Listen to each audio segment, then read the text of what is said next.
Westley Allan Dodd spent 3 years on death row, his final days marked by a chilling request for hanging, the same method he'd used to end the life of a 4-year-old boy after days of torture in his closet. But to understand how he got there, we need to go back to where it all began, to a childhood that planted the seeds of darkness.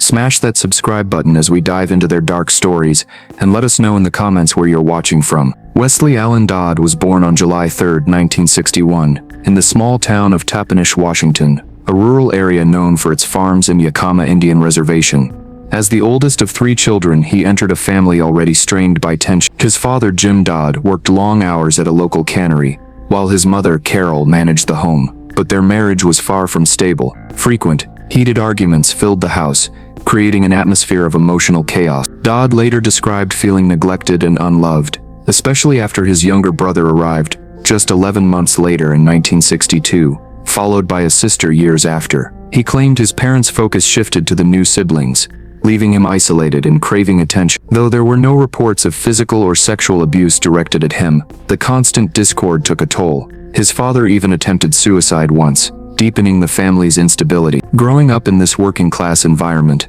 Dodd's early years weren't defined by extreme poverty, but the emotional neglect shaped his worldview. The family moved a few times within Washington state for his father's job, adding to his sense of rootlessness. At school, he was a loner with few friends, struggling to fit in and earning average to poor grades. He attended Richland High School and graduated in 1979, but social connections eluded him. He preferred solitary activities and avoided typical teen hobbies. Early signs of trouble emerged around age 9, when he began exposing himself to younger girls in the neighborhood, seeking the attention he lacked at home. By 13, his behavior escalated. He molested his younger cousins during family visits, marking the start of a pattern that would worsen over time. As a teenager, Dodd's crimes grew bolder. By 15, he was luring neighborhood kids to empty lots or quiet corners, molesting them under the guise of play. He targeted boys and girls alike, always younger and vulnerable, refining his ability to manipulate. Arrested multiple times for indecent exposure or attempted molestation, he slipped through the system with light punishments, 30-day juvenile detentions, or probation that never addressed his compulsions. In 1982, at 21, he joined the Navy, hoping for a fresh start, but his urges followed. Stationed in Bangor, Washington, he molested children near the base, including 2 girls he lured into a vacant house. Discharged after arrests, he moved to Seattle, then Vancouver, Washington, working odd jobs like fast food cook or security guard. Each move saw his crimes escalate. He molested dozens, possibly over 50 children by his own estimate, often avoiding jail through plea deals or lenient judges. In 1987, after a 4-month stint for attempting to abduct a boy, he begged for treatment, warning he'd offend again. Counselors noted his deep-rooted fantasies but deemed him low risk. Released on probation, he began keeping a diary, detailing his desires and plans to evade capture, plans that soon turned deadly. How does a system fail so many times, letting a predator roam free until his crimes became unspeakable? The answer lies in the chilling steps he took next, as he crossed a line from which there was no return. By the late 1980s, Westley Allan Dodd had spent years dodging serious consequences for his repeated child molestations, arrests that ended in probation or short stints in counseling, never enough to halt his escalating urges. Living alone in a modest apartment in Vancouver, Washington, and working a low-key job at a paper box plant, he began to plot something far darker in the summer of 19. Frustrated by victims who could identify him, Dodd decided murder was the only way to indulge his fantasies without risk. He even built a homemade torture rack from boards and ropes,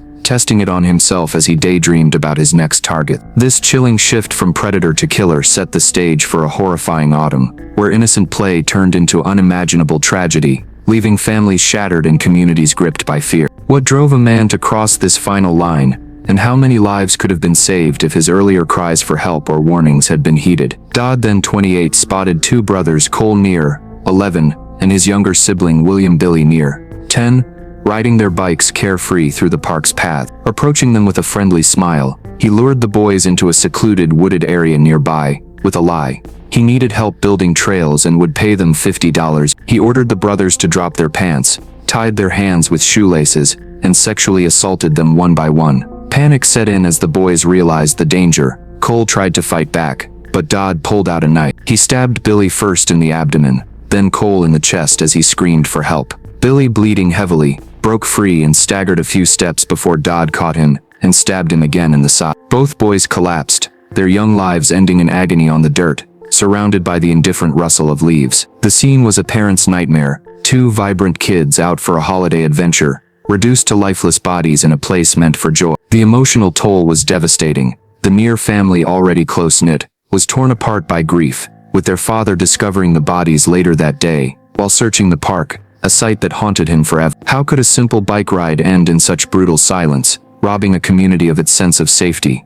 Dodd didn't stop there. His compulsion only grew bolder. Just weeks later, on October 29, 1989, he crossed into Portland, Oregon, targeting a playground at Richmond Elementary School during a Sunday afternoon gathering. There, he zeroed in on 4-year-old Lee Iseli, a playful toddler with curly hair, who was climbing on the equipment while his older brother was momentarily distracted by a football game. Dodd scooped up the trusting child, whispering promises of fun, and slipped away unnoticed, boarding a bus back to his Vancouver apartment about 15 miles away. Over the next day and a half, in the cramped, ordinary space of his one-bedroom unit, Dodd subjected Lee to repeated sexual assaults, documenting the horror with Polaroid photos and notes in his diary. He fed the boy briefly, even watched cartoons with him, but the facade hid his sadistic plan. On the afternoon of October 30, as Lee begged to go home, Dodd looped a rope around the child's neck and strangled him while forcing him to stand on a box, simulating a hanging to fulfill his twisted experiment. Lee's tiny body went limp in the closet where Dodd hung him afterward, treating the corpse like a macabre trophy. The tragedy here was heart-wrenching.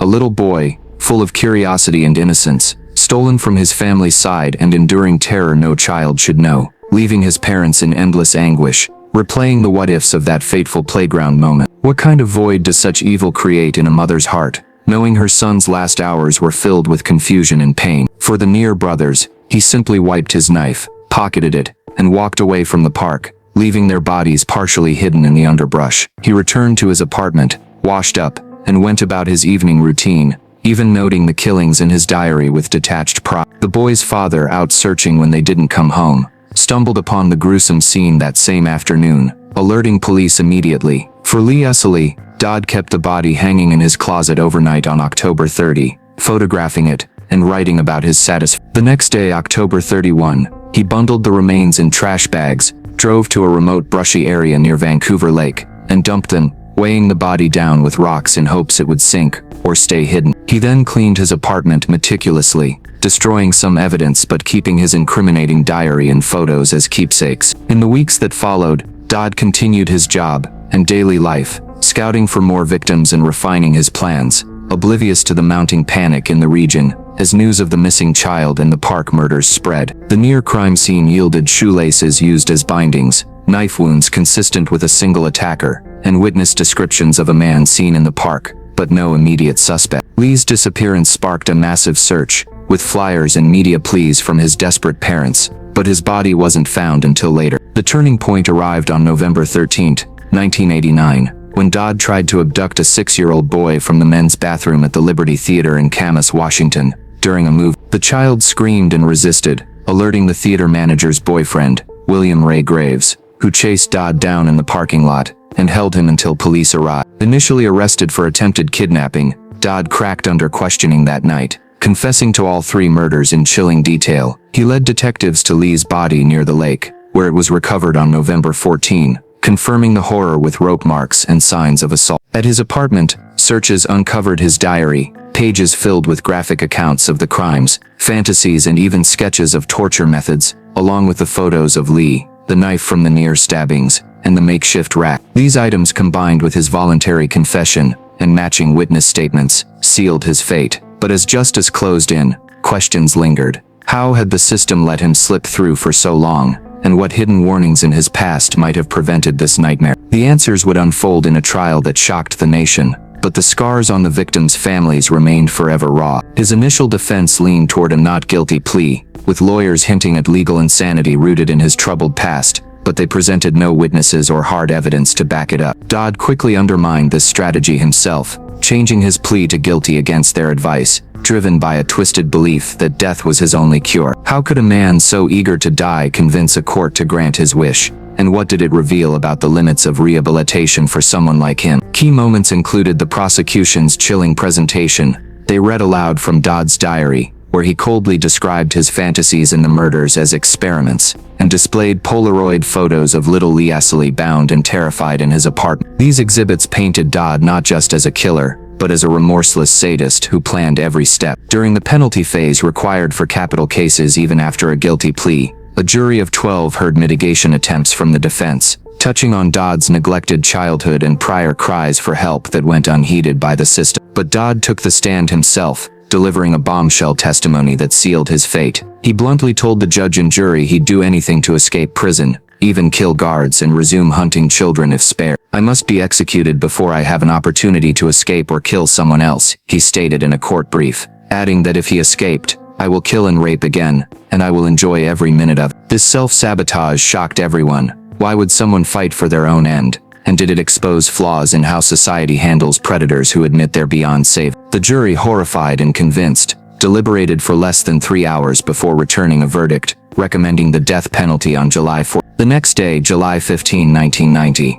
Superior Court Judge Robert Harris formally sentenced Dodd to death by hanging for the murders of the Neer brothers and Iseli, honoring Dodd's request for the method that mirrored how he'd killed his last victim. Dodd waived all appeals, insisting he posed too great a risk alive, but this rush to execution sparked debates. Was justice served swiftly, or did it bypass safeguards meant to prevent mistake? As the gallows loomed, the case left lingering questions about mercy, monsters, and the true cost of vengeance. Westley Allan Dodd arrived on death row at Washington State Penitentiary in Walla Walla, Washington, in the summer of 1990, a stark, isolated world of concrete cells and constant surveillance that housed the state's condemned men. For the next 2.5 years he lived in a small, solitary cell, his days a monotonous routine of reading, writing, and quiet reflection amid the echoes of clanging doors and distant shouts. Dodd was known as a model prisoner, cooperative with guards, never causing trouble, and often engaging in polite conversations during checks or meals. He spent much of his time poring over books including the Bible, and crafting a pamphlet warning parents about child molesters, which was later distributed to schools as a grim educational tool. He also created a Bible study kit for fellow inmates, sharing it through the prison's limited channels, as if seeking some small redemption and guiding others. Interactions with other death row inmates were minimal, confined to brief yard time or shouts between cells, but Dodd kept to himself, avoiding conflicts in an environment heavy with despair and regret. Guards noted his calm demeanor, a far cry from the monster who'd terrorized families, yet it raised uneasy questions. Was this peace genuine, or just a facade in a place that stripped away all illusions of control? Remorse was fleeting at best. Dodd admitted his crimes were wrong but showed little empathy for his victims, insisting he enjoyed them, and would kill again if free. He claimed to find solace in religion, turning to Christianity and speaking of hope through faith, but this came amid his firm rejection of appeals. Unlike many on death row who fought for years to overturn sentences, Dodd waived his rights to appeal, battling in court to hasten his execution,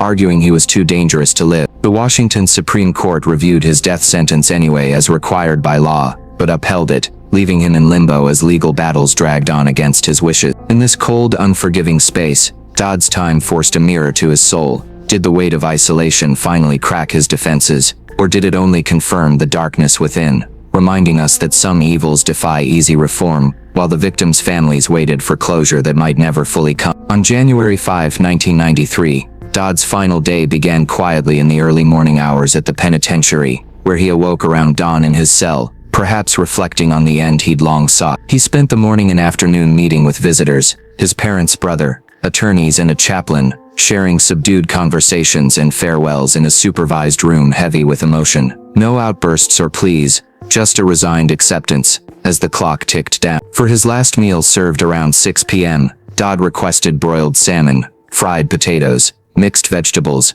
coleslaw, strawberry jam, and milk. A simple, comforting spread he ate partially before the gravity of the moment overtook him. As midnight approached, guards led him to the execution chamber, a sterile room with a gallows trapdoor. Witnesses, including victims' family members, gathered behind glass in solemn silence. Strapped into place with a hood over his head and a noose around his neck, Dodd delivered his last words at 12:05 a.m. "I was once asked by somebody, I don't remember who, if there was any way sex offenders could be stopped. I said no. I was wrong when I said there was no hope, no peace. There is hope, there is peace, I found both in the Lord Jesus Christ. Look to the Lord and you will find peace. Since 1965, and he was pronounced dead at 12:09 a.m. His body still, as medical staff confirmed the end. In that final irreversible moment, the room held a profound quiet, a closure for some, but a lingering ache for the families, whose pain could never fully fade. Westley Allan Dodd's story ends here, a chilling reminder of unchecked darkness and the heavy toll of justice, but it leaves us wondering, should society allow condemned killers to waive appeals